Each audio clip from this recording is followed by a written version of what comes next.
We look at a world plagued by poverty and conflict, and our first instinct is to point outward.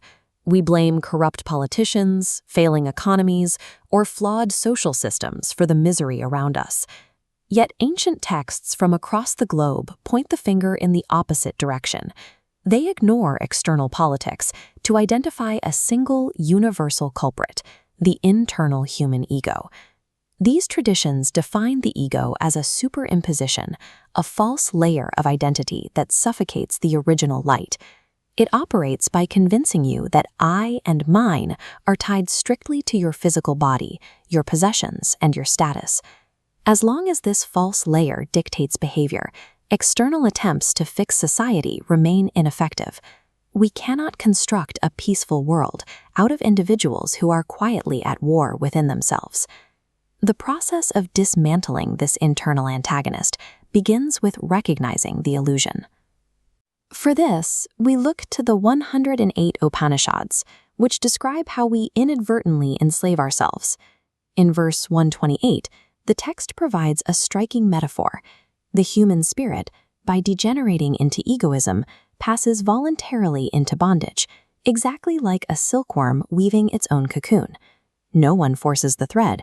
We spin it ourselves through our own cravings. The Upanishads then describe the ego-driven human as a lion in chains. We possess immense natural strength, yet we remain paralyzed, trapped in a net of our own imaginings. You cannot escape a prison if you refuse to admit you are in one. Acknowledging that these constraints are self-imposed is the mandatory first step toward any spiritual recovery. Once you realize you are trapped, you must break the chains. This requires engaging in what the texts describe as an internal war. This emblem represents the duality of the human self. In The Goal of the Wise, Jesus commands followers to deny yourself, while Prophet Muhammad calls this struggle the greatest jihad. Imam Ali reinforces this, teaching that every person's true devil is their ego. This internal war follows specific rules. It is a constant battle between what the text called the good self and the evil self, where one must eventually surrender to the other. Every decision determines the victor. Speaking maliciously, acting on greed, or indulging in forbidden behaviors provides nourishment to the evil self. To weaken it, you must actively starve it. True spiritual warfare isn't fought on a battlefield. It's a daily process of starving your darkest impulses, denying them the attention they need to grow. As the ego is starved, it must be replaced by selfless action. This is step 3, radical altruism. The Goal of the Wise sets a definitive operational standard. You must actively prefer others over your own self. The mental reflex must switch to a strict rule of my brother first, my sister first. The texts suggest that if this self-denial becomes a shared practice, the shadows of the world naturally retreat. Poverty and hunger simply cannot survive in a world where every individual prioritizes the person next to them. This creates a difficult paradox. How do you provide for a family in the modern world without feeding the ego's demand for success and ambition? This excerpt from the Srimad Bhagavad Gita provides the solution. You must act but completely abandon the personal rewards of your actions. This is karma yoga, performing your duty perfectly because it is right, while remaining detached from the outcome.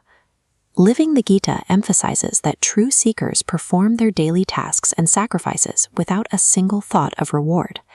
They contribute to their communities and then immediately let go of the result. Spiritual practice does not require you to retreat from society.